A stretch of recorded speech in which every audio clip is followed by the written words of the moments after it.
Have you been diagnosed with depression and struggle with sadness? Maybe you're scared of being criticized. Loss of interest, aches and pain. Always thinking something terrible. Ask your doctor about Effexor XR. Ask your doctor about Cymbalta. Talk to your doctor about Zoloft. So talk to your healthcare professional. Get with your doctor Talk today. your doctor. Tell your doctor. Contact your doctor immediately. Talk with your doctor.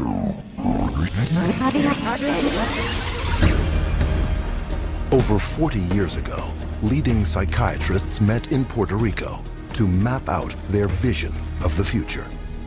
We see a developing potential for nearly a total control of human emotional status, mental functioning, and will to act. Their plan? To create by the year 2000 a range of psychiatric drugs regulating every aspect of human behavior. I was diagnosed with depression and put on Paxil. ADD, and I was prescribed Ritalin. General anxiety disorder, prescribed Zoloft. Bipolar disorder, and I take lithium. PTSD, Zoloft. I was on Paxil. When they placed me on Zoloft. They gave me Adderall. I was prescribed Siptamil, Tegretol, Lexapro, Depakote, Stelazine, Adderall, Concerta, Orazine, Prozac, Lorazepam, Effexor, Clonazepam, Ritalin, dexamphetamine, Paxil, Cylert, Prozac, Adderall, Elavil, Depakote, Wellbutrin, Seroquel, etc., etc.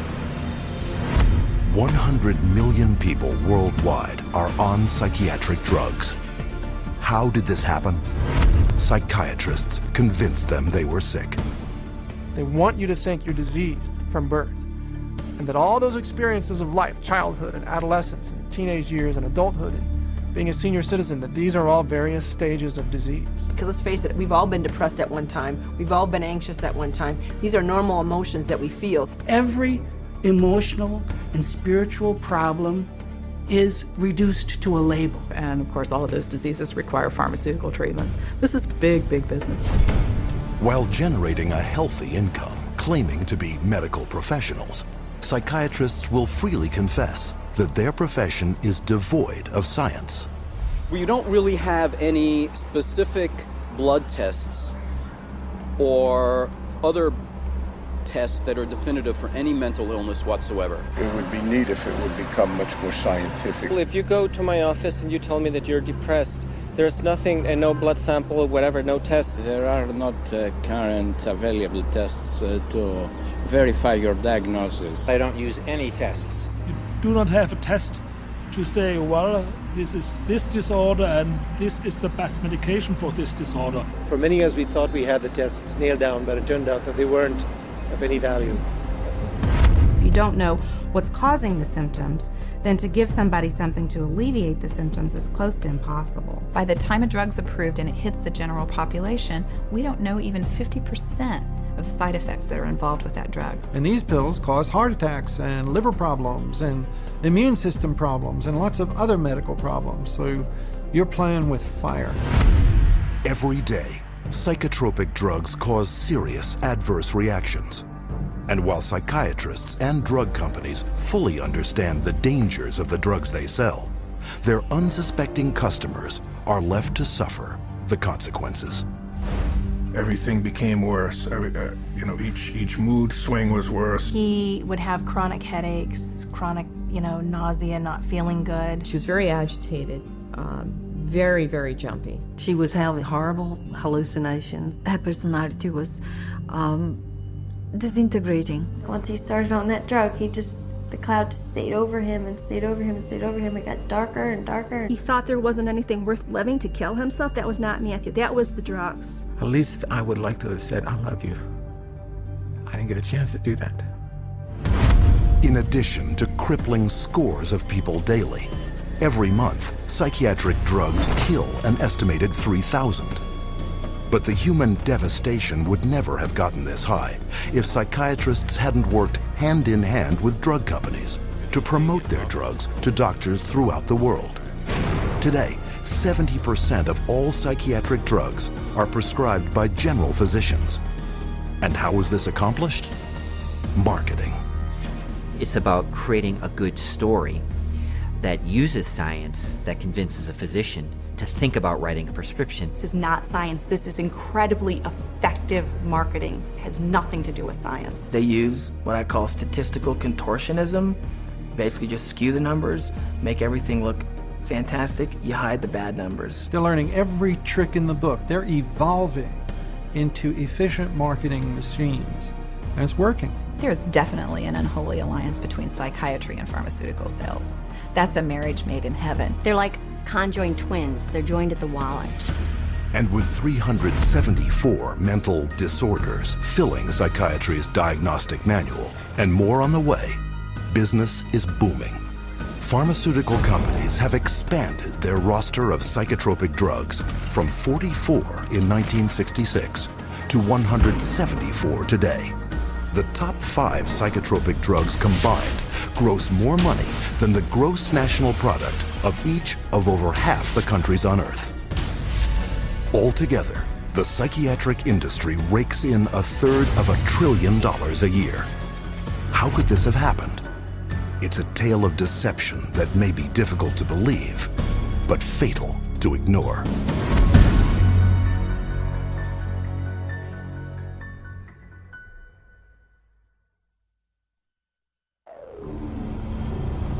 We took him to a psychiatrist, and within a matter of minutes, yeah, she's ADHD, and here's your drug. Went on the Medicaid, and 5 minutes later, he was on Zyprexa. He saw the psychiatrist and prescribed the medicine for 20 minutes.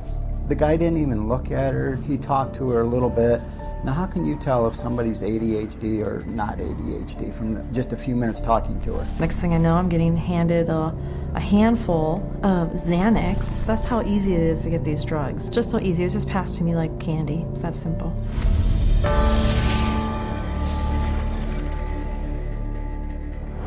If a person were to walk in off the street, sit down with a psychiatrist, the chances of him being prescribed a drug before he were to leave the office, I would have to put it at 100%. Psychiatrists prescribe drugs.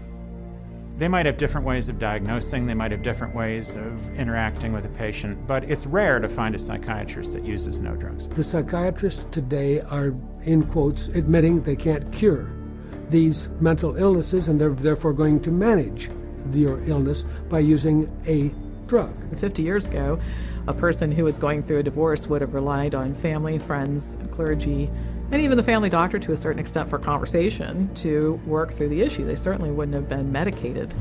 That was before the era of psychotropic drugs. Psychiatrists, occupying the lowest rung of the medical profession, worked almost exclusively in mental institutions. With no cures, there was little chance they would ever be respected by the public and their peers as real doctors. Psychiatrists had for years been on the fringe of medicine. Typically, the standard doctor internist would have very low regard for psychiatrists because it was understood not to be a very clear science or art. Psychiatrists wanted to be viewed as physicians, as doctors. And in order to be viewed as physicians and doctors, the people they dealt with had to be viewed as patients. And if doctors dealt with diseases, then their patients had to be diseased. Psychiatrists had a wonderful opportunity, they felt, to become respected in the eyes of their peers. They raced to create a whole diagnostic book called the DSM, the Diagnostic and Statistical Manual, which was created by consensus. A group of psychologists and psychiatrists get together, and if they have made common observations, they have a vote and they now classify a new disease. And they give it a number and it graduates into the DSM classification. And it's a dangerous book. It's a book that has many disorders that could apply to any one of us, because the disorders are not real medical diseases. And it's things that apply to nearly all of us at times. Are you afraid of meeting new people? Are you afraid to speak in front of a large crowd of people? Does it make you nervous to go and to talk to your boss about a complaint? You can invent a mental disorder based on a checklist of symptoms, and that is exactly how the Diagnostic and Statistical Manual, the billing Bible for psychiatry, works. Since the DSM's first edition in 1952, the number of diagnoses has steadily grown. From a slender 130-page booklet listing 106 so-called mental disorders, the DSM has bloated to a voluminous 886 pages. It is only through the use of this book that psychiatrists can diagnose, drug, and bill for services. In fact, the psychiatric industry currently uses the DSM to collect over $72 billion in private and government insurance money. The DSM is used to diagnose and then give a label, and the label is used for billing purposes. That's how they get paid. You have to have a term in the Diagnostic and Statistical Manual in order to then call it a disease and treat it as a disease and write a prescription for it. And so because they can vote it in, they can create, and then the drug industry can just take over and market their drugs for those new disorders. And those drugs were welcomed by psychiatry leaders because it made us real doctors. Of course, first the public had to believe that there was something wrong with them, and that that thing wrong was biochemical, and that that could then be treated by a drug which was supposed to cure all. And so it was relatively easy, I think, to say, well, look, let's start looking at mental illness as fundamentally a matter of chemical imbalance in the brain. Chemical imbalance is a term that's used as a marketing ploy, as opposed to anything that there's scientific evidence to support. Nobody has yet measured, demonstrated, or created a test to show that somebody has a chemical imbalance in their brain. Period. How do you market a drug that restores the chemical balance or corrects a chemical imbalance? How can you do that in good conscience if you don't even know what one is? The whole myth of the chemical imbalance was created to sell drugs. And while psychiatrists and drug companies have used this myth to make billions moving vast quantities of psychotropic drugs into the bodies of unsuspecting consumers, the public has paid the ultimate price. An estimated half of all Americans who commit suicide are on psychotropic drugs. Annually, psychotropic drugs are estimated to kill more than 2.5 times more people than are killed by homicide. And who is entrusted with protecting the public against these dangerous psychotropic drugs? In the United States, it is the Food and Drug Administration, FDA, whose psychiatric drug advisory panels are dominated by psychiatrists who shuttle between the drug industry, academia, private practice, and government, the so-called revolving door. The revolving door at FDA is one of the primary reasons why the system that we have works so poorly. That revolving door is a direct result of the fact that a group of people with the same mindset are put into positions of being regulators and in the position of being formulators and sellers and marketers. The panels that are formed by the FDA to evaluate these drugs, the psychiatrists who are on those panels, almost all of them have conflicts of interest where they have directly or indirectly received funding from the very industry and the very parties within the industry whose drugs they are evaluating. So there's this tight little relationship between psychiatry, pharmaceutical industry, and FDA where they each mutually support each other, and yet the mental health of the population does not improve. Take, for example, the FDA Drug Evaluation Panel that approved the antidepressant Paxil. Every psychiatrist on that panel has financial ties to the pharmaceutical industry. And these conflicts of interest have been rampant enough to prompt congressional investigation. When I check these advisory committees who make recommendations to the FDA, and they're always approved after the advisory committee, I found that there were conflicts of interest. I found that many of the people on the advisory committees had never filed a proper report on stocks and bonds that they owned that might be viewed as a conflict of interest, and they're by law supposed to do that. And this network of financial conflict of interest between psychiatry, the drug industry, and the FDA became even more entrenched in 1992, after passage of the Prescription Drug User Fee Act, also known as PDUFA. Through this bill, the FDA would be paid a fee of $100,000 per drug to ensure that psychotropic medications would be rushed through the approval process and into the hands of prescribers faster than ever. Congress told the FDA, your job is no longer to make sure drugs are squeaky clean safe before they get out on the market. Your job now is to hurry up and get new drugs on the market faster. It acted to set the priorities of the FDA so that if there was a fee paid for a particular drug approval, it could be put on the fast track and rushed to market with less than the usual scrutiny that the FDA would give it. And this fast track has traded safety for sales. Since the passage of PDUFA, time spent on drug evaluation plunged from almost 2 years in 1992 to only 6 months 4 years later. Meanwhile, the number of new drugs released to the public doubled. Though fast-tracking is disastrous for public safety, it reaps huge profits for psychiatry and the drug industry.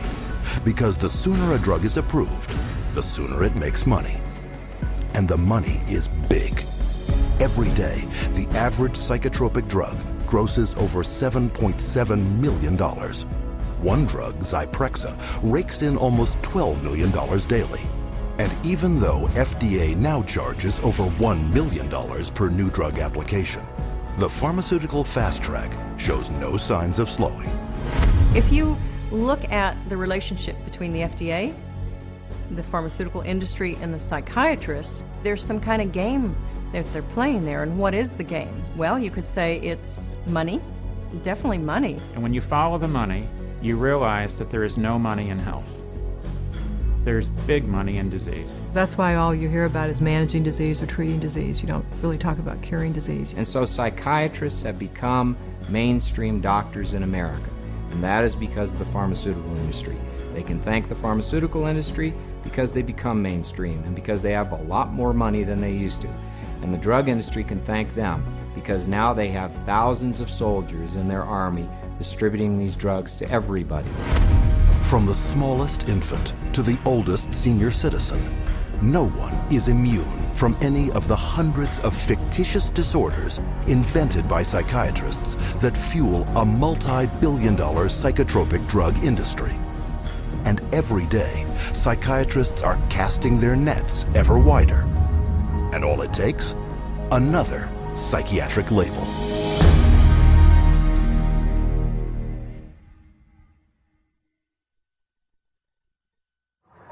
How many people do you know who have been diagnosed with a mental disorder? One. With a mental disorder? 2. I'm sure a couple. I know a few.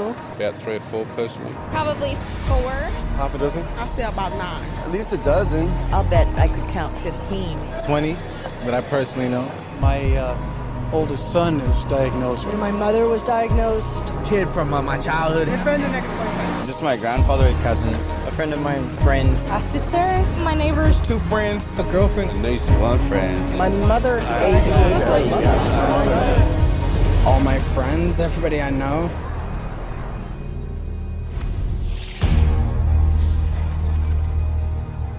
An apparent flood of mental illness is all around us. Where is this coming from? Psychiatrists, whose diagnostic and statistical manual can label anyone walking the earth today as mentally ill. Psychiatrists, I believe, they look at every human being and they divide humans into 2 classes, clients and potential clients. We see this no more prevalent in any field than in the field of the mental disorders, where one disease after another is invented and then popularized and the public is made to worry about it. It's a disease mongering. It's the selling of sickness. You know, sometimes it's a drug in search of a market, and it's giving public awareness to minor conditions with the ultimate goal is to sell more medications. It's not caring for people. When you run out of symptoms, you don't have any more clientele to market to. So you have to invent disease. And with psychiatric medications, you can invent diseases all day long. Look at human variation. Everyday things like shyness, sadness, or even situational depressions like grieving, postpartum depression, they all become studied, and prescriptions start to get written for these drugs. Before these drugs were introduced in the market, people who had these conditions would not have been given any drug at all. And so it is the branding of a disease, and it is the branding of a drug for the treatment of a disease that did not exist before the industry made the disease. Case in point, shyness, a common life situation, voted by psychiatrists into their diagnostic and statistical manual under the name social anxiety disorder. You know, people are nervous. Well, they come up with, say, social anxiety disorder. SAD, they'll call it SAD. And the connotation is that everybody ought to be happy, and that here's a drug that can make you happy. So that a common occurrence, which is every now and again everybody's sad, we ought to be treating with a drug. Well, then they'll get this PR firm to drum up business for this. They'll put out all these studies that find, you know, there's so many people afflicted with this SAD, you know, and they'll start putting it in magazines, they'll start putting it on TV, they'll start a patient advocacy group that say, you know, that we're all affected by this, and then they'll come out with Paxil works for this. So they go to the FDA and they said, well, we ran this study and this works for this new invented disorder. And that is SAD, social anxiety disorder. And millions of people suffer from it. And it's purely fictional. It's a normal human emotion that everybody experiences at certain times or another, but they make it into a disease. Paxil, once it got approved by the FDA as the first antidepressant to be used for social anxiety, it took off huge. And it just moved from number 3 in the market amongst its peer drugs to number 1 in the market. Social anxiety disorder is just one of many made-up psychiatric disorders fueling the boom in psychotropic drug prescription. Psychiatrists work to promote what the latest disease is going to be. These days, bipolar is getting that same type of promotion. Everybody's being educated about their bipolar illness, when in fact, we know having emotional ups and downs is distinctly human. Now bipolar is thrown around like water. You've got bipolar, I have bipolar. If I'm up today, I'm manic. If I go home tonight and I'm depressed because I'm tired, that shows I have bipolar disease. It's a lot of hokum. Have you ever worried with seeing all the increased media on it that you might have a mental disorder? Yes. And which one is that? I would say bipolar. You know, they talk about bipolar a lot. Bipolar. I've known a lot of bipolar. 2 friends from both of them were like diagnosed with bipolar. My neighbor, she was bipolar. I was diagnosed with bipolar. My mother had bipolar. He was actually bipolar. Schizophrenic bipolar. Bipolar and obsessive compulsive. Bipolar and ADHD. Bipolar disorder. Bipolar, yeah. Bipolar situation. Bipolar. Bipolar. Bipolar. Bipolar. Bipolar. There are 3 personality disorders, and then the most recent is bipolar. And that's just been in the past year. Spearheading the popularizing of bipolar disorder, especially in children, is psychiatrist Dr. Joseph Biederman, a paid speaker, advisor, and researcher for 25 different drug companies. In 1996, the drug companies funneled all this money to this Dr. Biederman. He's well known. He's the one that came up and said that there's bipolar disorder in little kids. This was unheard of. There was no bipolar disorder in any kids. He came up with the study and published the articles out all over the world, and other doctors followed his lead that bipolar is in little kids. Due to the constant promotion by Dr. Biederman and his colleagues, there has been a 4,000% increase of the diagnosis of bipolar in children since 1994, while the number of antipsychotics prescribed to them has leaped 5-fold to an estimated 2.5 million prescriptions. In 2008, Dr. Biederman was exposed by a Senate investigation for failing to report $1.6 million in personal income from pharmaceutical companies. But the damage had been done. Because of the bipolar fad created by Dr. Biederman, antipsychotics, some of the most powerful psychotropic drugs being prescribed, are psychiatry's drug of choice. The top 3 best-selling antipsychotics together gross $25,000 every minute.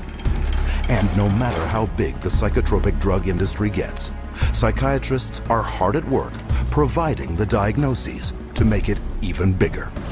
Let's say this is the pie right here of a certain class of medications, and this is a pretty profitable pie and everybody wants a piece of that pie. But what would happen if we made that pie even bigger?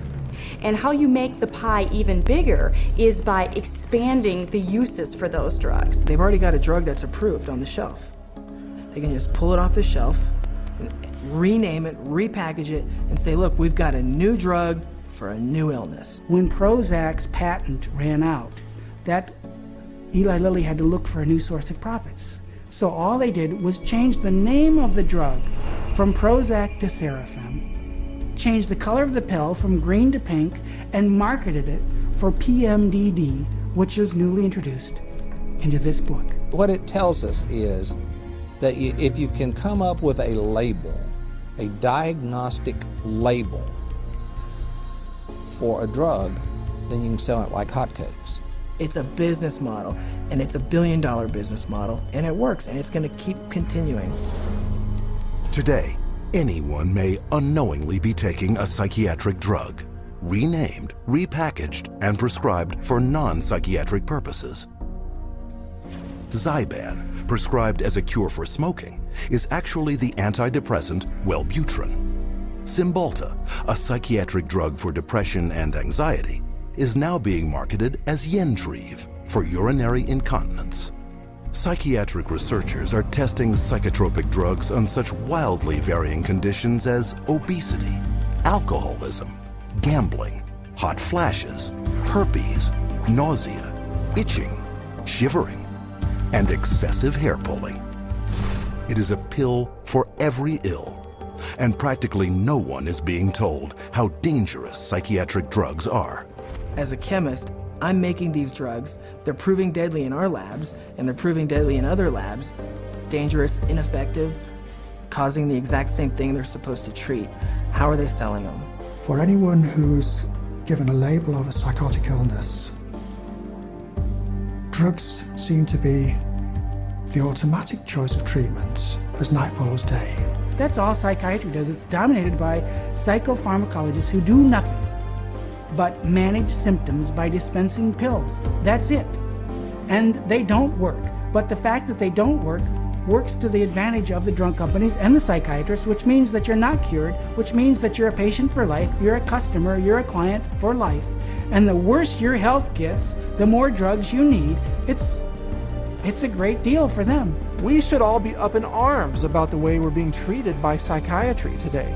This is a very dangerous industry that has gone so far overboard in inventing fictitious diseases and drugging our children and our population that I consider it to be engaged in crimes against humanity. With over $80 billion a year in psychiatric drug money at stake, it is impossible to escape the saturation of psychiatric disease-mongering in today's society. But behind the marketing lurks a secret psychiatry's customers would be shocked to learn. How are these drugs tested? And are they safe?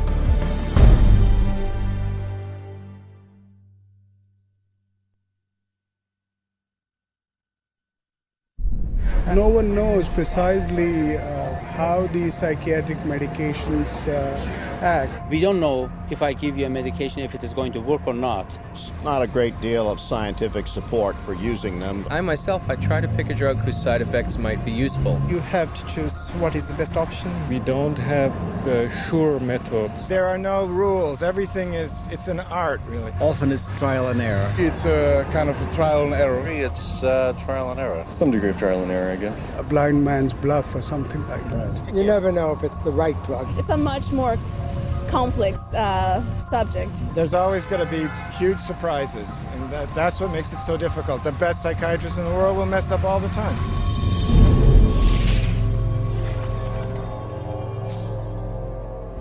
The American public is being treated as a mass medical experiment.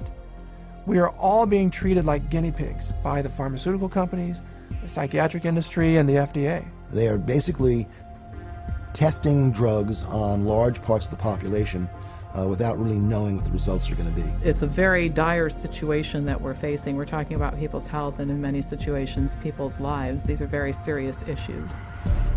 As dangerous chemical compounds, psychotropic drugs are tightly regulated by governments throughout the world. And for any new psychotropic drug to be approved for use, it must undergo tests intended to protect the public. When a pharmaceutical company develops a new drug that they want to send to the market, what they do is they have to run it through clinical trials. They have to be able to provide to the FDA safety data to say this is a safe and effective drug. In clinical trials, psychiatrists are engaged to do the research. And we could bank on the fact that these psychiatrists are tied to the pharmaceutical companies. And the psychiatrist puts their name on there, they're seen as an expert. Talking mental drugs, who writes them? It's psychiatrists. So that's how it works. It's a terrible system. The desperate thing about it is that it's all dressed up in the name of science. It's not science at all, it's pure marketing. But they get away with it because it's called science. There's really no test, no x-ray, there's no chemistry that shows you have this condition. It's really just the opinion of someone who is probably taking money from pharmaceutical companies to prescribe drugs to people. Where's the biochemistry? Where's the research? Where's the substantiation? And the answer is it vaporizes like mist in the morning. It's not there. But the lack of scientific testing doesn't stop psychiatrists from carrying out clinical trials on dangerous drugs.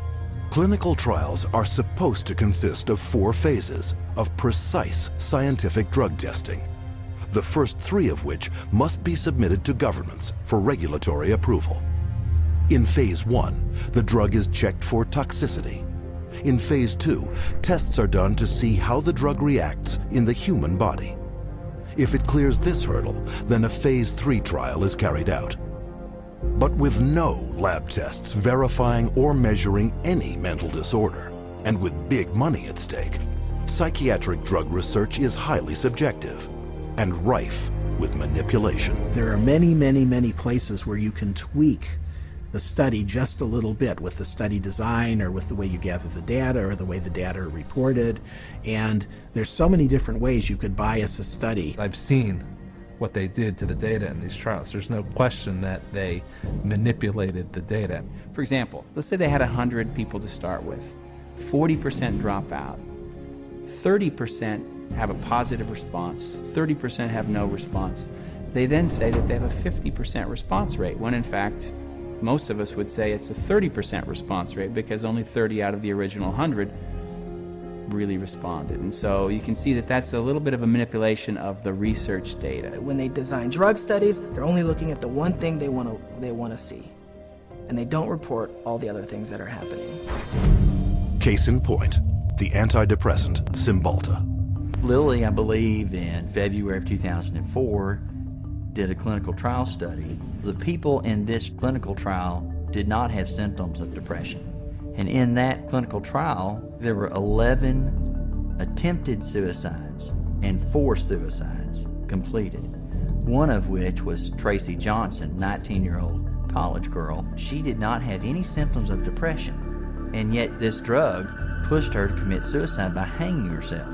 That shoots the theory down that they say that, people get suicidal because of the, underlying illness that people kill themselves, that these weren't suicidal people to begin with. These weren't depressed at all. These were healthy people. A slew of media coverage followed, but psychiatrists on the FDA Drug Evaluation Panel chose to ignore the death and went on to approve Cymbalta the following August. One of the reasons why we have underestimated the potential of some psychiatric antidepressant drugs to actually trigger a suicidal kind of behavior in people is because the people who designed the research study didn't include in the research questionnaire this suicidal behavior. And then you can report that we had 0 incidents of this type of behavior among our subjects. And then the response is trumpeted as if there's something magical about it, when in fact what's happened is a whole statistical tap dance routine that violates good science. However, on the basis of that kind of phony trial, the drug can be marketed. Keep in mind that when a drug is tested in the clinical trials, it's only a very short period of time. The final phase of testing can be anywhere from 5 to 6 weeks. The longest of those studies was 8 weeks. The shortest was 4 weeks. So these are not long-term studies. I think most physicians and most people taking the drugs assume they're long-term, 1 year, 2 years, 3 year studies. They're not. They're very, very short studies. I find it pretty outrageous that we can base a multi-billion-dollar industry on a few 6 or 8 week clinical trials where antidepressant medications beat a sugar pill by a few percentage points. It is on the basis of biased research such as this that psychotropics with potentially fatal side effects are routinely approved by FDA panels for a lifetime of use. And how can this happen? Because drugs are big money, and FDA panels are dominated by those who benefit by approving them. The FDA panels that evaluate these drugs are largely psychiatrists. All of a sudden you discover there are 20 different pharmaceutical companies paying them, either grants or honorary or some other way. They're getting paid by the pharmaceutical industry. If you have a psychiatrist who works at the FDA, he could also be being paid by industry. He might sit on industry panels or discussions or get paid to be a speaker. What I found in working with physicians at the FDA was that they could have dual positions. They could sit on an industry board. They could be influenced by industry. If you've got 10 FDA scientists or 10 committee members, it's just a matter of 6 saying yes, the drug is safe, 4 saying no. And in almost every single case, those 6 saying that the drug is safe and effective always have pharmaceutical ties. They're getting paid, they're getting funded somehow or another. Have you been diagnosed with depression and struggle with sadness, trouble sleeping, anxiety, or low energy? Ask your doctor about Effexor XR. With Phase 3 approval a foregone conclusion, the marketing blitz begins. But while psychiatrists have already begun promoting and prescribing these drugs throughout the world, there's one more phase yet to be carried out. Phase 4.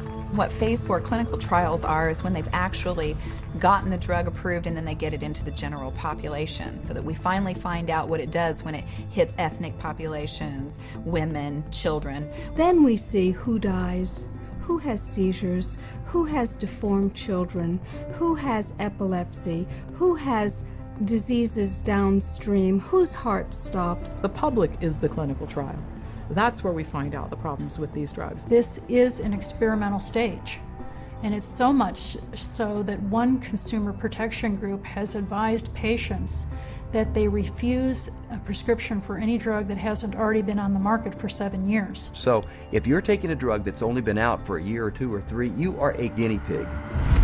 And the experimentation doesn't end here.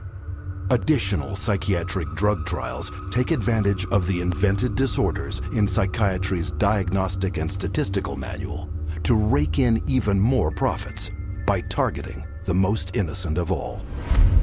If they test their drugs on children, then they get a 6-month extension on their exclusivity period or patent period.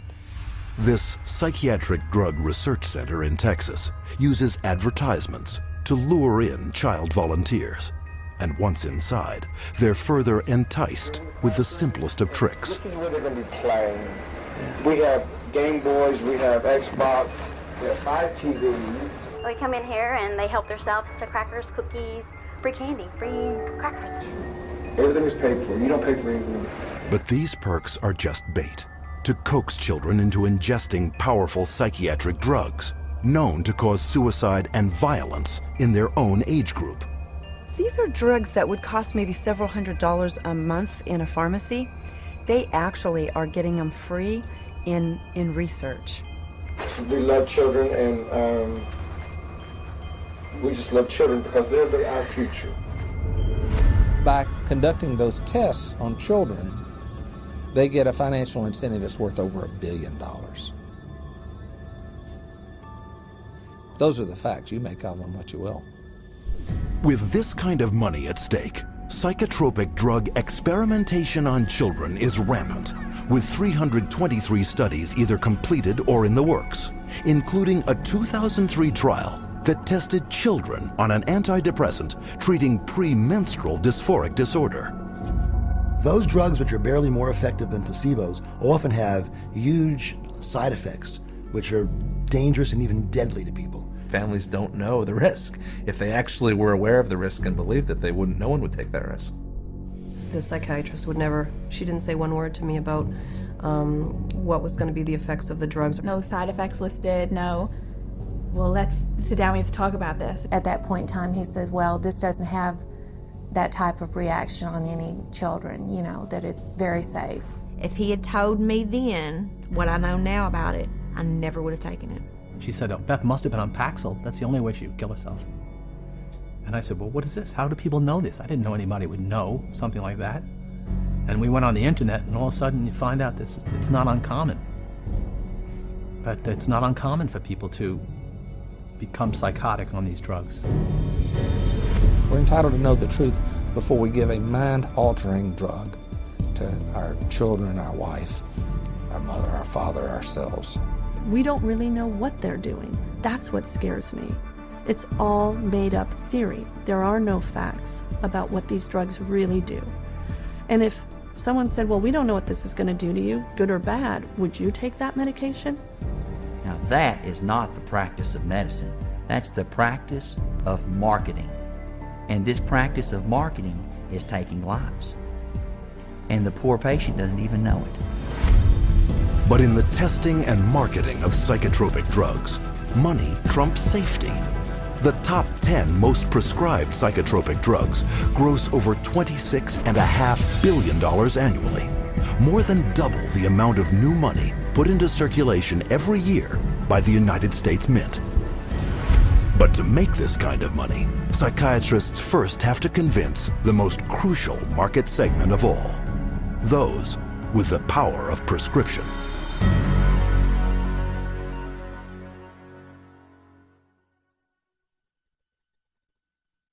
The psychiatrists specifically, they're just kind of working as sales agents for the pharmaceutical companies.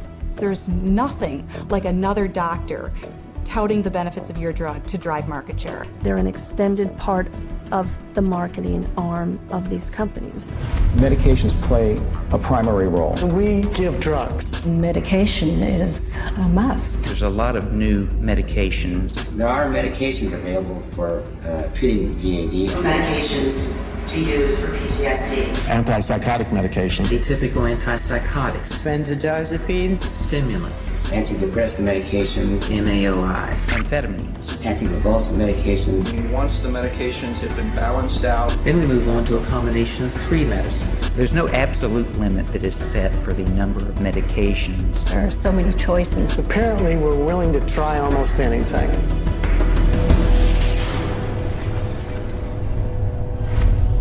Psychiatric drugs can't be sold without a prescription, so pharmaceutical companies hire psychiatrists to promote psychiatric drugs to their fellow prescribers.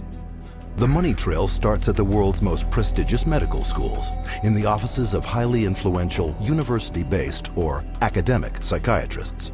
With their seal of approval, pharmaceutical companies make billions on psychotropic drugs. There are a lot of academic psychiatrists especially who have ties to 10 or 15 or 20 different pharmaceutical companies, and so they're making a very large amount of money. Whether they're professors or whether they work at big, medical institutions, those drug companies will make sure that they've got them on the payroll somehow. They'll have this person feed this information to their other peers, but it's all being motivated through monies being funded by pharmaceutical companies. About 40% of the early stage marketing dollars for pharmaceutical companies go straight to these thought leaders, psychiatrists. These financial arrangements with so-called key opinion leaders are very lucrative.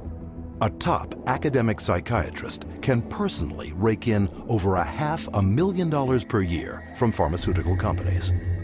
These people are still considered the stars of their medical centers because they bring in all this great money from the pharmaceutical companies, and that helps keep the coffers of the medical center full. Universities receive a lot of money from the pharmaceutical industry.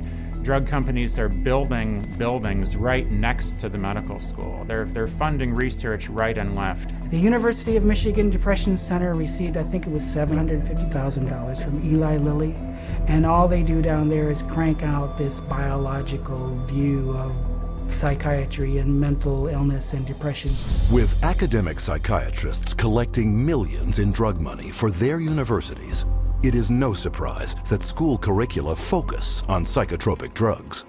Training programs in psychiatry, the majority of them now are drugs first. You know, you're really a psychopharmacologist in a way when you come out of a psych residency training program. Even when I went to medical school, psychiatrists did talk to patients. Now all they do is write a prescription and send them away. A psychiatrist is trained for one purpose, to administer psychiatric drugs. Academic psychiatrists don't just indoctrinate future prescribers. They also heavily promote these drugs to their peers. First, by creating clinical trial studies, passed off as unbiased research that push both an invented psychiatric disorder and the drug to manage it. These studies are planted in professional journals to be read by their colleagues and quoted in the media. But what readers don't know is that an estimated 50% of the time, these psychiatrists never took part in the studies.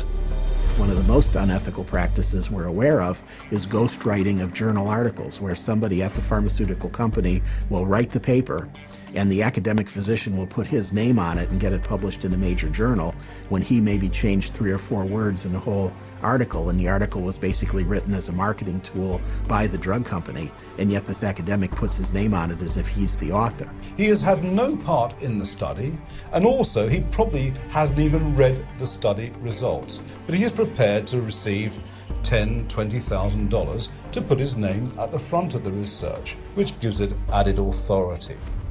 Ghostwriting is so common that even the psychiatrist running the FDA department evaluating psychiatric drug safety has attached his name to ghostwritten articles. The average physician picks that up and reads it. He believes it. And it's not a mystery that he would believe it. It seems reasonable that it's in black and white, it's in a good journal, it's in the New England Journal of Medicine, it must be true. These journals are often sent free to psychiatrists and doctors under the guise of legitimate medical research. And why are they free? Because pharmaceutical drug ads reap huge revenues for their publishers. So if you go through a medical journal, you'll see page after page of advertising for bipolar disorder and treatment of using medications, or advertisings for depression and the treatment of using medications, schizophrenia. So it's really everywhere. I remember just a couple of years ago, the first time I opened the journal from the American Psychological Association called the APA Monitor, and there was a multi-page ad, high gloss, very expensive, for Concerta, which is time-release Ritalin. I resigned from the American Psychological Association. I wasn't going to be part of this whatsoever. It's very hard when your major source of income is advertising and advertising placement to write an article that's negative about a particular drug and expect that company to continue to buy ads in your medical journal. So that's a major issue. But psychiatric key opinion leaders aren't satisfied with filling medical journals with ghostwritten articles. They also spread the gospel of psychotropic drugs at conferences in continuing medical education, or CME. Physicians and nurse practitioners and physicians assistants are mandated to take a certain amount of continuing education credits every year. Well, 70% of all continuing medical education is now funded by the pharmaceutical industry. That seminar is going to be taught by a professional who is employed by the pharmaceutical company. The very nature of where someone is giving you your support means you are biased to that person's side. Many physicians and many psychiatrists who attend medical conferences don't know that when they go to that conference meeting that's about antidepressants, antipsychotics, and it's generally an academic psychiatrist who's speaking, They don't realize that person's probably making about $10,000 for that 1 hour speech. But you don't have to be an academic psychiatrist to get a piece of the pie. Psychiatrists who heavily prescribe psychotropic drugs are generously rewarded by pharmaceutical sales representatives for drumming up local business. Psychiatrists, especially high prescribers, are targeted and gifted extensively by the industry. Now that gifting is where you need to get specific. That was not unusual during our marketing conversations to say, well, what's our top drug writer?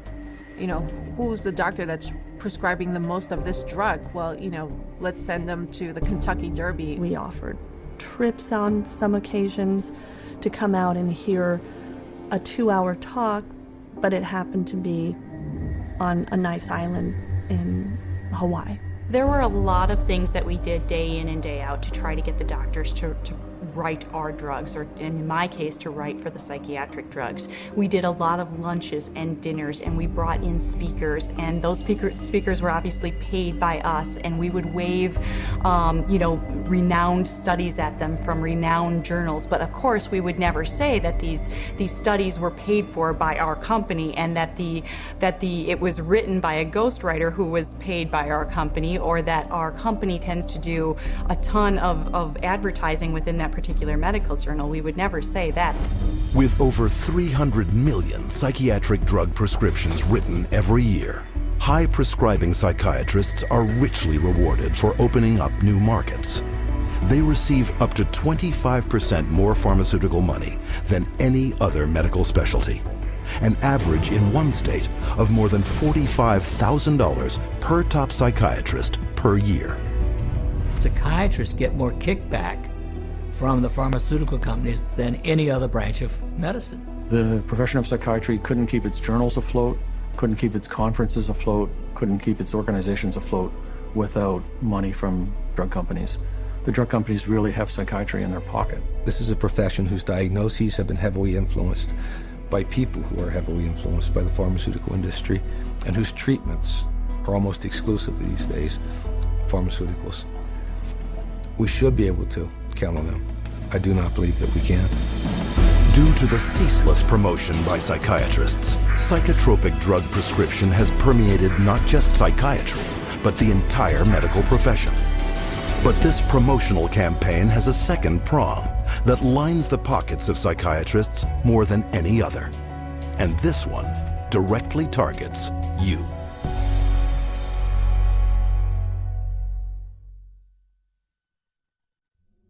Abilify helps control symptoms of bipolar mania. Ask your doctor about Effexor XR. Paxil, the most prescribed medication of its kind. Prozac Weekly is here. Zoloft, a prescription. Seraphin. PMDD. And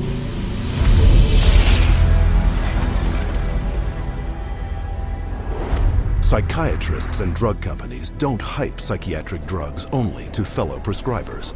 They also pitch them straight to the end user, you, counting on you to walk into their offices and demand a prescription. The direct-to-consumer advertising is instilling the notion in every human being that something is mentally wrong, something needs correction. That drives people to see a psychiatrist to help to mitigate this by dispensing the medication, by dispensing a drug that they have had pushed on them on countless television ads, countless magazine ads, and countless print ads that say, hey, there's something wrong with you, go get help for it. Nowhere is this explosion of direct-to-consumer advertising more obvious than on television. It wasn't always this way. Until recently, advertising psychiatric drugs on TV was severely restricted. But in 1997, the FDA was persuaded to relax their rules on advertising in the media, in direct violation of Article 10 of an international treaty signed at the United Nations. Every 5 minutes there's a new drug ad. And this is not by accident, this is cold, canny, scientific design. Ads are fundamentally of two types. One type of ad is a effort to try to get the patient to take the drug company's drug. Abilify helps control symptoms of bipolar mania and reduce. But then the second kind of direct-to-consumer advertising is the you're sick and you didn't know it advertising. You could be suffering from generalized anxiety disorder. Because they want to create sales, so what they're going to do is tell people, do you have these symptoms? Do you have this disease? Do you have this particular condition? But they hit it so hard on television that people say, ask your doctor, ask your doctor. Every commercial is a referral to the doctor. See, they're working for each other. Ask your doctor about Cymbalta. Depression hurts. Cymbalta can help. I can go to my doctor and say, here are my symptoms, and walk out with the prescription I want. I can ask for a drug by name, and most of the time I'll be given drugs. So basically I'm my own doctor. The industry defends what it's doing by saying this is some kind of public health education campaign. And I'm sorry, I think if you go to an advertising agency, you're advertising. From the start, advertising psychiatric drugs on television has been phenomenally successful. In just the first 3 years, sales of psychiatric drugs skyrocketed by 250%. With grosses now hitting record levels, the drug industry is spending $2.9 billion a year in TV advertising alone. And once this drives people into the offices of psychiatrists, they can be hooked using another marketing ploy: free samples. The industry is willing to give out millions of dollars worth of free samples because it generates billions of dollars in sales. You want a prescription and you want Prozac written forever as a maintenance therapy. So you establish that with some free Prozac up front. Here, take this sample, it doesn't cost you anything, and then if you like it or if it seems to work, then we'll make a prescription, but you're going to have to pay for that prescription. The sample is free. So it's really a marketing technique. They got a cash cow. Zero refill means you've got to go back to the doctor for another consultation, for another subscription, and it just goes forever. This is business. This is money. Some direct-to-consumer marketing is camouflaged as public information. Psychiatrists regularly appear in the media, warning the public of the latest mental illness epidemics and hawking their latest breakthroughs. They write articles planted in newspapers and magazines that further their mental health awareness campaigns. Even patient advocacy groups claiming to offer unbiased information on psychiatric drugs are, upon closer inspection, pharmaceutically funded front groups managed by psychiatrists. They were started specifically by the industry themselves, and the public isn't informed of that. You know, it's basically a great big lie to the public that they think they're going to a charitable organization that has their best interest at heart. Case in point, children and adults with attention deficit disorder, or CHAD, the biggest and most well-funded front group for the makers of stimulant drugs. Stephen Plog is a former CHAD executive. When I became the CHAD coordinator for Las Vegas, they gave me a manual, and in it said, we want to provide unbiased information to help and support people who have ADD. For the next 30 days, we put 22 parents and their kids on a program with lab tests to find out what their causes were, eliminated their causes, they got prescription-free, medication-free, side-effect-free, and they got better with their self-esteem, and they became actually happier, healthier, and more successful. Chad found out about this, called me up and says, we do not allow people to talk about nutrition in any of our seminars. We only prescribe going to a psychiatrist who will only prescribe drugs and therapy. So they said you can no longer work with us, and they fired me for simply recommending that parents go get a lab test, find out what the causes are, and eliminate the causes. They do not allow that. They only allow medication and psychiatric treatment. Psychiatric patient advocacy groups also promote psychotropic drug treatment by broadly issuing public marketing surveys disguised as medical questionnaires. You can take a survey of maybe 16 questions. And if you are a normal human being who's lived through ranges of emotions of normal life experience, if you've known the exhilaration of the birth of a child, a niece, a nephew, and the devastation of a divorce and the loss of dreams, and answer honestly to those questions, you will diagnose yourself as bipolar. And the instructions that come back along with the diagnosis or the warning that you're probably bipolar say, print this out and take it to your doctor. And how simple is it for anyone to go online, answer typical life questions, and be given a psychiatric disorder? Here are some randomly chosen volunteers, people of all ages leading normal lives. Do you feel sad, blue, unhappy, or down in the dumps? Sometimes. I've had periods of great optimism and other periods of equally great pessimism. Yeah, that happens a little bit. I get tired for no reason. Sometimes. My life is pretty full. Nah, not really. For no apparent reason, I sometimes have been very angry or hostile. It's hard for me to concentrate on reading. I am restless and can't keep still. My heart beats faster than usual. I have trouble sleeping, shortness of breath. Gained weight. Trembling hands. I have an idea that most of these are going to be sometimes. Everyone has. As in everybody? Somewhat. Somewhat true. Just a little. Oh yeah, yeah. Alright, my score totaled 42. Bipolar disorder, moderate to severe symptoms. Wow. Answer reflects on the presence of depressive symptoms. Currently suffering from an anxiety disorder. I may be suffering from bipolar 1. Minimal to mild depression. An obsessive compulsive disorder. Guess that means I'm psycho. Guess I'll go to a psych. Try to see if I could work it out, get some meds or something. All told, 50% of these everyday people were assigned a psychiatric diagnosis and instructed to get treatment. By this measure, half of the U.S. population, some 150 million Americans, could be classified as mentally ill.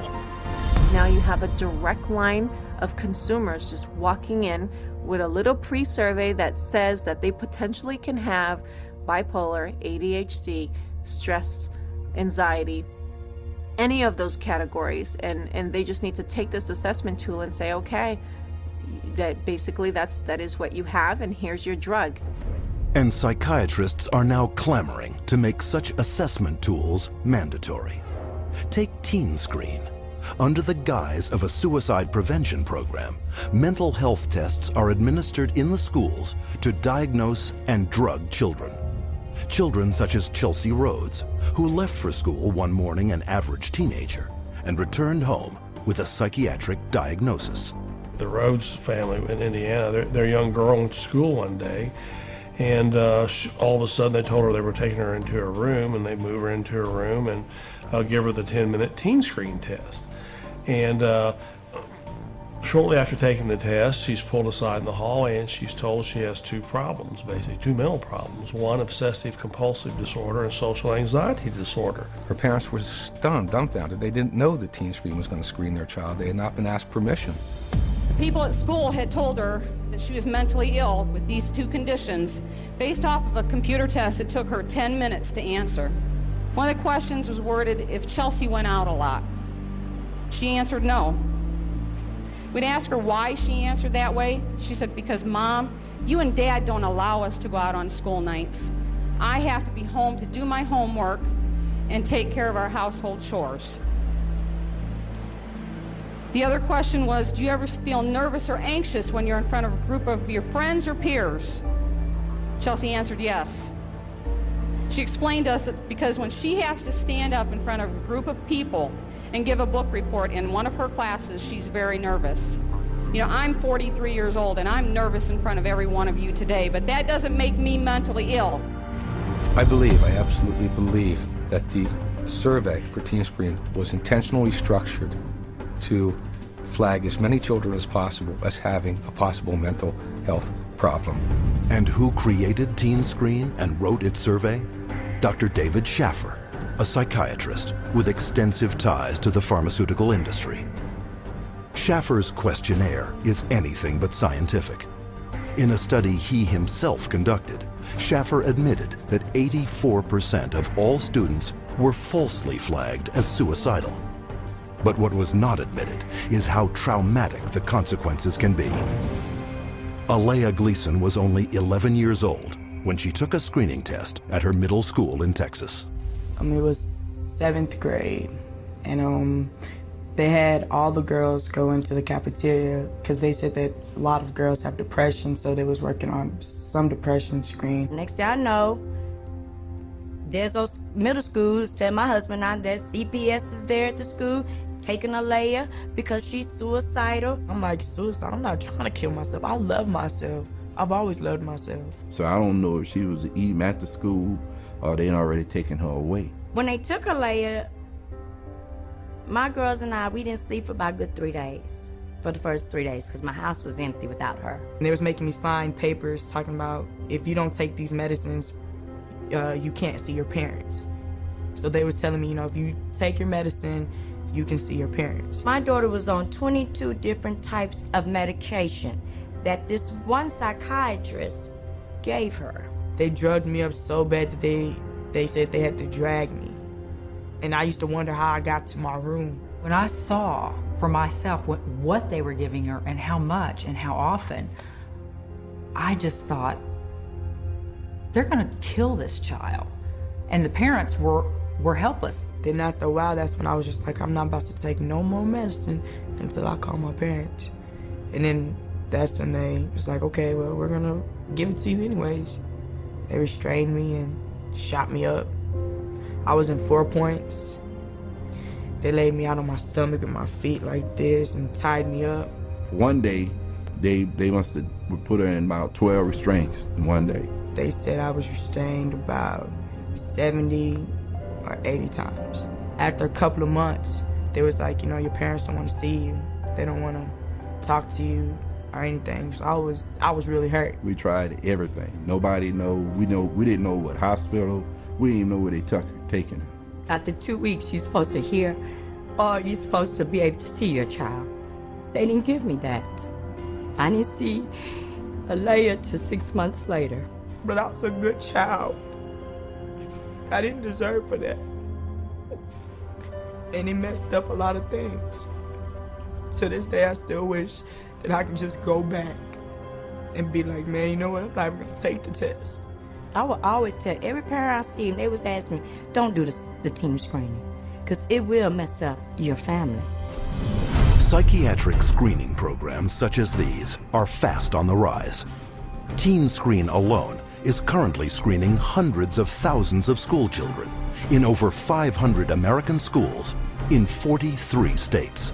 Has nothing to do with helping kids, has nothing to do with mental health, has nothing to do with medicine. It has everything to do with the pushing of drugs. So it presents itself as being a wonderful, altruistic program, whereas in fact, I believe its cold-blooded and cold-hearted intent is to recruit more children into the very subjective diagnoses of mental illness and to treat those kids with medication. But the psychiatric drug push doesn't end in the classroom. Legislation has been put in place to screen all citizens for mental illness, including geriatric patients, war veterans, and pregnant mothers, all to be paid for by you. Psychiatrists benefit from both ends, from the pharmaceutical end for being paid to write the prescription, and then from the patient for being there to receive the prescription. It's an industry that cannot allow the human condition to go unmedicated, and I think this is where the problem begins. If everybody considers themselves to be sick in some way or more than one way, and that the only control, the only hope for their happiness is to be on pills for the rest of their lives, that's the goal. The pharmaceuticals in the psychiatric community are in a cleanup, and that's what it's all about. It has nothing to do with helping our kids or, their mental health. It's all about money. Today, drug companies spend over $5.3 billion a year marketing prescription drugs, almost 9 times more than a decade earlier. The result? Worldwide sales of psychotropic drugs have soared to $80 billion. And all while psychiatrists willfully ignore the vast human tragedy they are creating.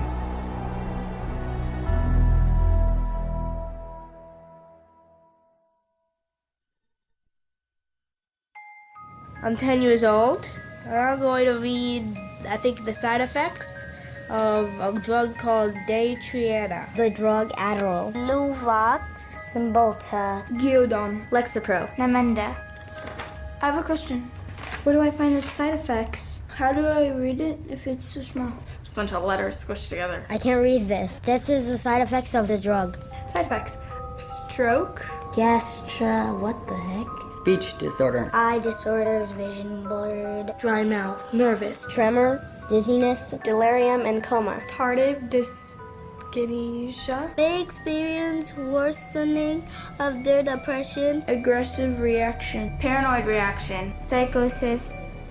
Serious cardiovascular events. Other serious heart problems. Heart failure. What? Suicide. Suicidal thoughts. Suicidal thinking and behavior. Increases the risk of suicide. An increased risk of death. Sudden death. These guys must be kidding. Wow. This is gross. Seeing this on a warning label, does anybody have any clue what they're putting their kids into? This isn't good.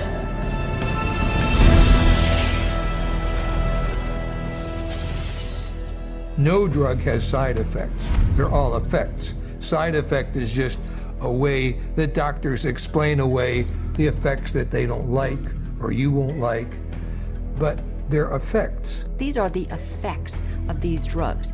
They're not just what might happen to you, they're what happen more often than not. We name them side effects because they're an unintended consequence. The antidepressant drugs not only don't make you happy, they have all kinds of negative effects on the system as a whole. These drugs are absorbed and distributed throughout your entire body, so they have side effects through all of your tissues and organs, including your liver and your kidneys and your nervous system. They destroy the brain, the neural net. They literally kill brain cells and cause all kinds of brain disorders. That's why we have they're not side effects, they're direct effects. But while psychiatrists continually downplay the multitude of severe health risks to the public, candidly, they had no problem admitting them to our cameras. I think I tell them the main side effects. I don't tell them every side effect because there are so many possible side effects. I would say the majority of patients experience some side effects. People get side effects to every medication you try. They all have side effects. All kinds of side effects. Lots of side effects. Physical feelings of sickness. Headaches, insomnia. They can't sleep. They can't eat. Drowsiness. Sedation is very frequent. Restlessness. Appetite stimulation. Neurologic side effects. Tremor or muscle spasms. Stiffness. Weight gain. Obesity. Weight gain and stuff like that. Decreased performance of sexual functioning. Sexual side effects can happen. Sexual dysfunction, etc. I've never had anybody die or anything, but I've had people faint and stuff, and it's really sort of unpredictable. You name it, and it can be a side effect. And why can't psychiatrists predict what adverse reactions you will get? Because not one of them knows how their drugs work. At least with street drugs, people know that they're dangerous, that they should be off of them. With pharmaceuticals, people are told they're safe to take every day. But far from being safe, psychotropic drugs are increasingly being exposed as chemical toxins with the power to kill. Some of the side effects that have become of concern lately are suicide, increased risk of suicide, increased risk of homicide. These aren't people that were horribly depressed when they were given a drug. These are people who are given a drug for social anxiety or difficulty sleeping or mild depression and then become suicidal. And so when they become suicidal and they kill themselves, what the doctor does is go back and say, oh, well, it's because they were depressed. The label itself, the disorder, is what is blamed for the side effects. When in reality, it's the drug that is causing the side effect. It is the drug that is the problem. Drugs such as the antidepressant prescribed to Woody Witzak, who took it not for any mental complaint, but to help him sleep. My husband and I, Tim, his nickname Woody, we were married just 2 months shy of 10 years, so we've had a long life together. And Woody was a guy who was healthy. He was a big runner. He's never had a history of depression or any other so-called mental illness. He was given Zoloft for insomnia. I find Woody one night completely sweat through his shirt in fetal position. He kept going, Kim, you gotta help me. I don't know what's happening to me. It's like my head's outside my body looking in. Kim, help me, help me. We did breathing, listened to music, prayed, anything to calm him down from his head outside his body feeling. And a week later, he was found dead hanging. A guy who loved life. Psychiatrists claim their drugs save lives, but according to their own studies, psychotropic drugs double the risk of suicide, with one increasing the risk by a factor of almost 7. As a pharmacist who has been studying the problem for the past 7 years, I do see a glaring connection between the high use of these psychoactive substances and the rise of violence. If people knew that the mechanism was not known of these drugs, that they could cause, if there's a real chance for them to get a homicidal tendency or even suicide, if you take the drug, there's a chance you may want to kill yourself. And I could repeat probably a dozen other examples of significant self-inflicted harm or significant violence to others in patients who had never had that experience in their adult life. Patients such as Wyoming grandfather Donald Shell. Donald Shell was a man in his 60s, a gentleman, a family man, a funny man. He had had periodic episodes of depression, but never any real serious mental health issues, and became depressed, had a down period, went to a general practitioner and was given Paxil. 2 days later, he shot his wife, his daughter, his 9-month-old granddaughter, and then himself. The first question the jury was asked, very telling question, can Paxil cause some people to commit homicide and or suicide? To which they answered yes. Donald Shell was on Paxil for only days before his murderous drug reaction.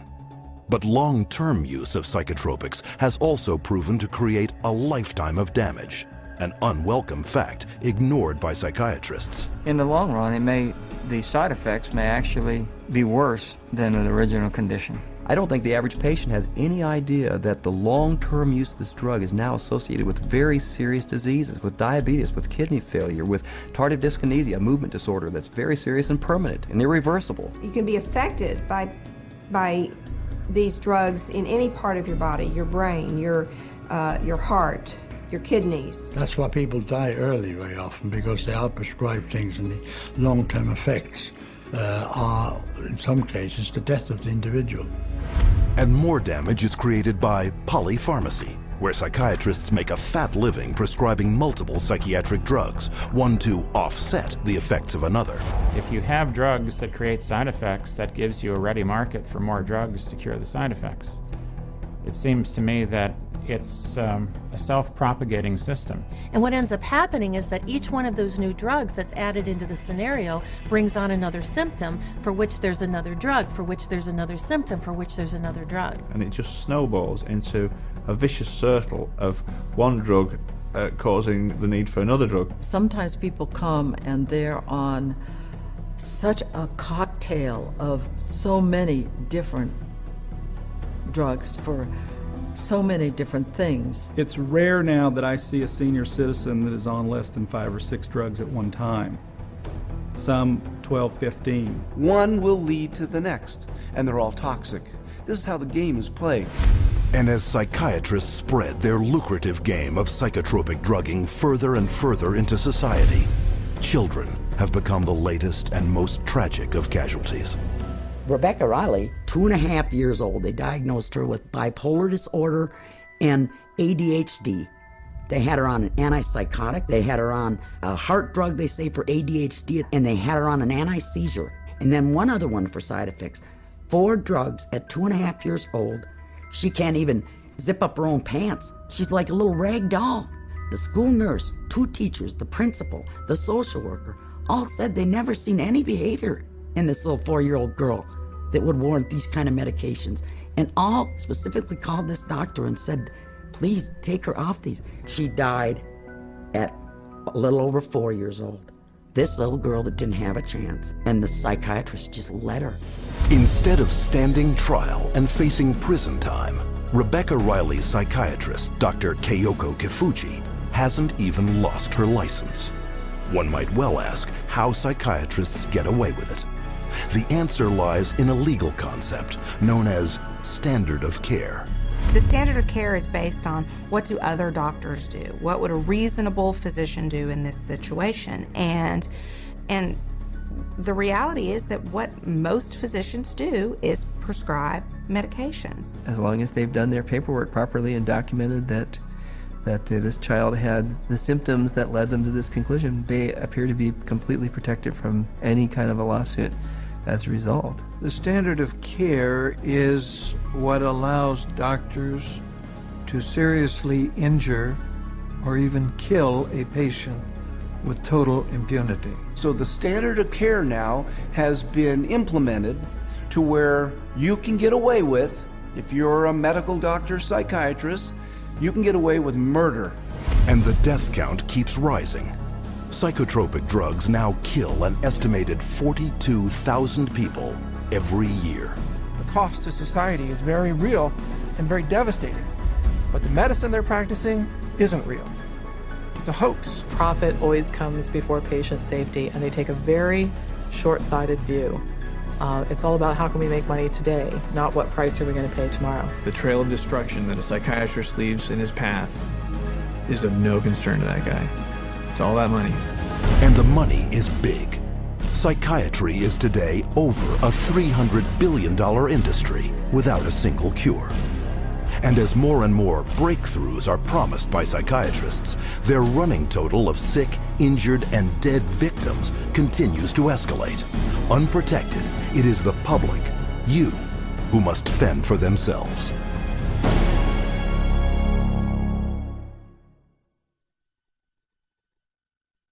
My wife and I are blessed. We have 7 children, and we love them all. They're all our favorites. Each child we have is our favorites. And Beth was extremely special. She was kind, generous. She had like a really sweet and caring personality. She had this beautiful smile, like an inviting. She could make friends with basically any stranger on the street and get a smile or a laugh out of them. Beth was having a hard time sleeping for maybe 4, 5, or 6 weeks. And so we said, Beth, you should go to the doctor and get something to help you sleep. He said, okay, well, I'll try to give you something to lessen your anxiety, and it should help you sleep. Within 5 minutes, a 5-minute visit, he prescribed her Paxil. When I first saw Beth right after she went on the Paxil, she was different. Like, I felt like she was drugged. And by the 2nd or 3rd day, she's like, I don't know, I just don't feel right. You know, I feel strange in my skin. But after about 3 or 4 days, I remember that Beth was, at times, very different, like sullen, keeping to herself. My mom and her were having dinner, and she said she didn't have any real emotion. Like, she kind of felt emotionally numb. She was like a different person.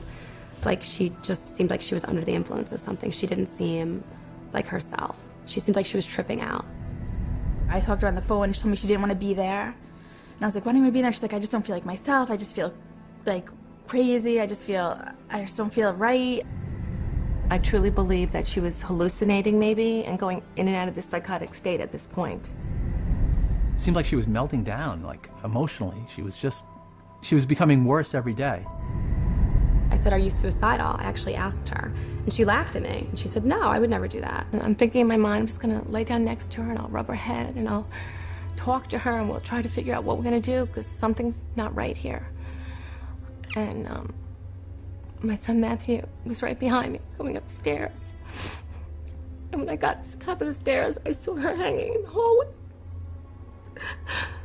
Then the police were all over the place and people were coming and going, and about 3 hours, 4 hours after my daughter died, one of my friends came over and said, you know, I was speaking to so-and-so, one of our other friends, and she said, oh, Beth must have been on Paxil. That's the only way she would kill herself. It just wasn't her.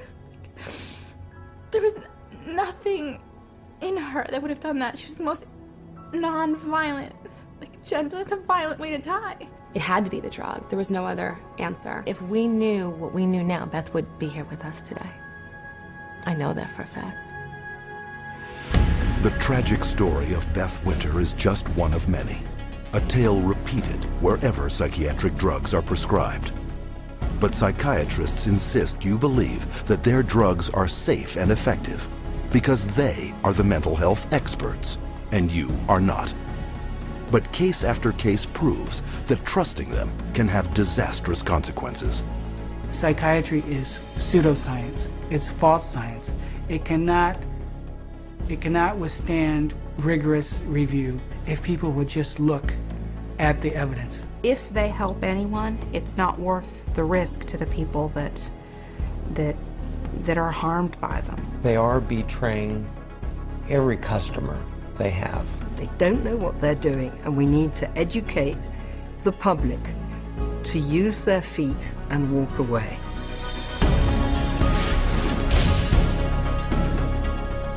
And how can the public become more educated? By exercising a central medical right, little known to the patient, but very familiar to psychiatrists. We want to be able to present the patient with alternatives.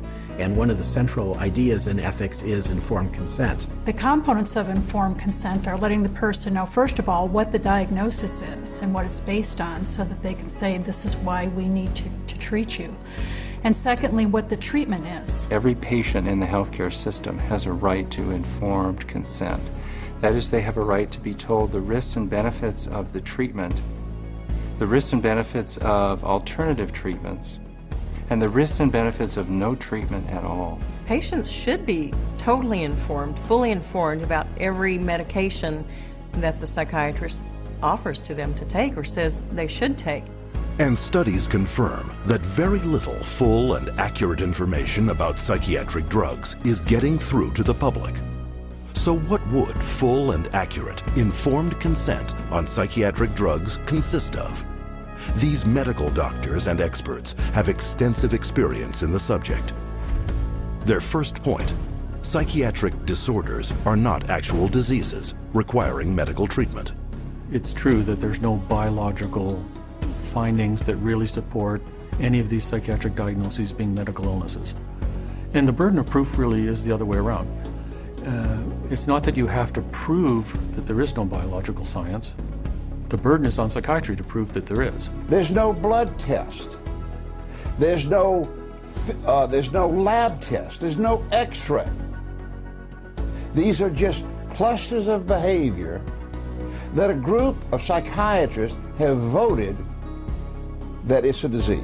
Can you imagine doctors having to have powwows to decide if a heart attack is a real disease or not? No, they don't have to decide that. They don't have to have a vote on that. They should be asking the doc, geez doc, where's the chemical test for that? Where is the objective test for this?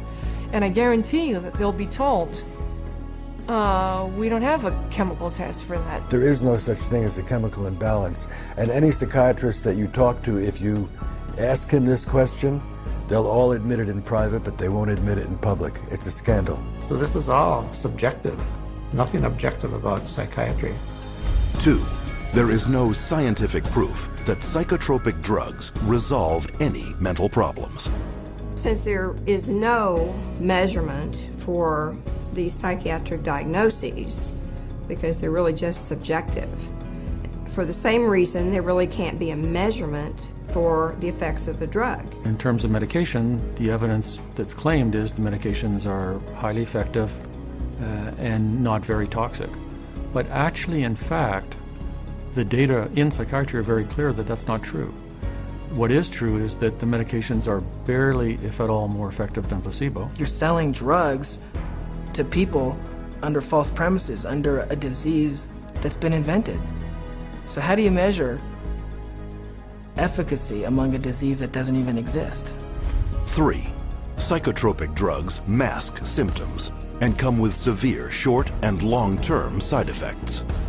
Whatever problem you're being treated for, whether it's depression, real or otherwise, or cardiovascular disease, medicating away the symptoms is not solving the problem. The patent medication gives the appearance of having helped because in the short term, it usually doesn't show the bad effects that are going to happen in the long term. So it's very deceptive. The longer the patient's on the medication, the worse the prognosis is. None of these medications hit precise targets. You begin accumulating all kinds of collateral damage. In other words, other organs in the body are actually harmed. So for the first time, we're seeing kids in grade school or middle school who have type 2 diabetes and who have the beginning stages of cardiovascular disease. So you see Parkinson's disease, you see tardive dyskinesias, you see other movement disorders. Is it true that we're now seeing a lot of death from psychiatric drugs? Absolutely yes. 4, psychotropic drugs can cause dependency and addiction.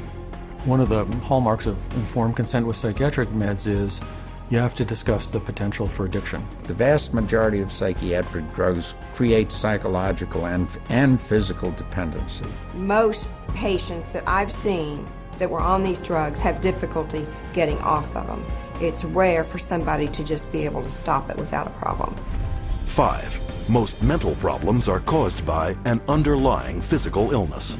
Many physical conditions can cause mental problems or what pose as psychiatric symptoms, but the psychiatrist, in the records I've reviewed, psychiatrist does not do an in-depth study of what could be causing the problem. And if the doctor isn't taking the time to find the cause of those symptoms, then unfortunately those symptoms may continue and there may be a serious underlying medical disorder that's being overlooked. The question is it better to treat depression with a drug, or is it better to treat depression by trying to figure out what caused the depression and working it out with the patient? Dehydration can make you exhibit symptoms of depression. Sleeplessness can make you exhibit symptoms of depression. Eating a terrible diet, hypoglycemia, being sedentary, all of these things are biological reasons for having symptoms of depression. I have in my practice children who are misdiagnosed as having ADD, ADHD, who really have Lyme disease. 70% of all what are classified as mental illnesses actually have a physical cause, a physical problem causing that. 6. No matter how severe the emotional or psychological distress, there are many effective options that do not involve psychotropic drugs. Once you've proven that there is no problem in the body and that there is no malfunction in the brain, then you have to begin to address these other levels of the self. And I think that's what psychiatry has completely stopped doing. There are very few conditions that cannot be treated by other methods than the use of drugs. Any forces that impinge on medicine that make us think that the drug approach is the only approach is undermining good patient care. And because most non-drug options are rarely told to patients, true informed consent is almost never given. When you get into informed consent, it's almost a responsibility of the patient to make an inquiry about the hazards of the drug and not rely on what the psychiatrist or physician tells them. We can't go in and abdicate our responsibility as consumers simply because somebody has an MD after their name or someone is a psychiatrist and we think they know more than we do. The best way to protect yourself is to educate yourself, is to ask questions not only of your doctor, but to do your own research. Don't be ignorant, be informed. Get information from as many places as you can. That's how you'll be an intelligent, skeptical consumer, and that's how you will protect the safety of yourself, your children, and your entire family from this industry of death known as modern psychiatry. And as modern psychiatry has permeated our world over the last 50 years, so too has psychotropic drugging. But there is a way to expose this medical abuse by reporting all complaints and adverse psychiatric drug reactions to your National Drug Regulatory Agency. MedWatch is the federal reporting program in the United States. MedWatch is a voluntary reporting system, a passive reporting system where doctors, patients, healthcare providers, pharmacists, anybody really can make a report saying that they think that what they experienced or what their patient experienced was an adverse drug effect. And this is what we call post-marketing surveillance. And this begins to get a look at what the side effects of long-term or chronic use of these drugs really is. The FDA admits that probably only 1% of all the adverse drug effects are actually reported by patients or physicians. It is only through the reporting of all adverse drug reactions that the true scale of the horrors of psychotropic drugging will come to light. You have the facts. Share this video with your doctor and don't allow yourself, your friends, or your loved ones to become the next statistic of the big business of psychotropic drugging. To find out more about psychiatry and psychotropic drugging, or to report a case of psychiatric abuse, contact the Citizens Commission on Human Rights.